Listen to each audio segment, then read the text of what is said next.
అండి, అందరికీ నమస్కారం. నేను మీ జ్యోతి. వెల్కమ్ బ్యాక్ టు అమ్మ రుచులు. మన ఛానల్ని చూస్తున్నట్లయితే మన ఛానల్ని సబ్స్క్రైబ్ చేసుకోండి.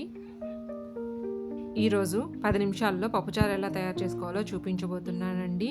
చాలా తక్కువ ఇంగ్రీడియంట్స్తో చాలా సింపుల్గా, టేస్టీగా, చాలా త్వరగా ఎలా తయారు చేసుకోవాలో చూపించబోతున్నాను. ట్రై చేయండి మీరు కూడా.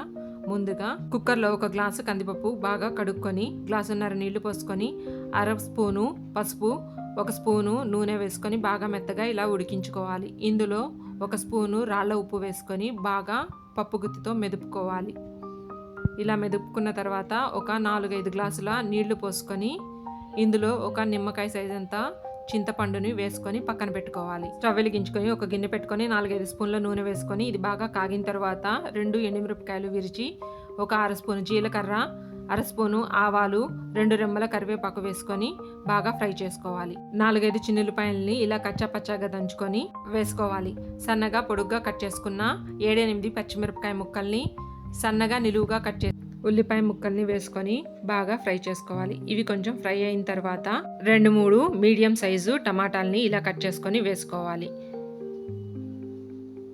ఇవి కొంచెం మగ్గిన తర్వాత 1/2 స్పూను పసుపు, ఒక 1/2 స్పూను సాల్ట్ వేసుకొని బాగా కలుపుకోవాలి. ఇలా కొంచెం మగ్గితే సరిపోతుంది. మనం పప్పులో నీళ్లు పోసుకొని పెట్టుకున్న మిశ్రమం మొత్తం వేసుకోవాలి. ఇందులో పచ్చిమిరపకాయల కారమే సరిపోతుంది, కారం వేసుకోవాల్సిన అవసరం లేదు. మూత పెట్టుకొని బాగా మరిగించుకోవాలి. ఇలా మరుగుతున్న టైంలో చిన్న బెల్లం ముక్క వేసుకుంటే టేస్ట్ చాలా బాగా వస్తుంది. ఇలా బాగా మరిగి ఆయిల్ పైకొచ్చిన తర్వాత సన్నగా కట్ చేసి పెట్టుకున్న కొత్తిమీరని పైన చల్లుకొని స్టవ్ ఆఫ్ చేసుకోవడమే. అంతే, ఎంతో సింపుల్గా 10 నిమిషాల్లో రెడీ అయ్యే పప్పుచారు రెడీ అండి. చాలా టేస్టీగా ఉంటుంది, చాలా బాగుంటుంది. ట్రై చేయండి మీరు కూడా. ఈ వీడియో కనుక మీకు నచ్చినట్లయితే మన ఛానల్ని సబ్స్క్రైబ్ చేసుకోండి, లైక్ చేయండి, షేర్ చేయండి.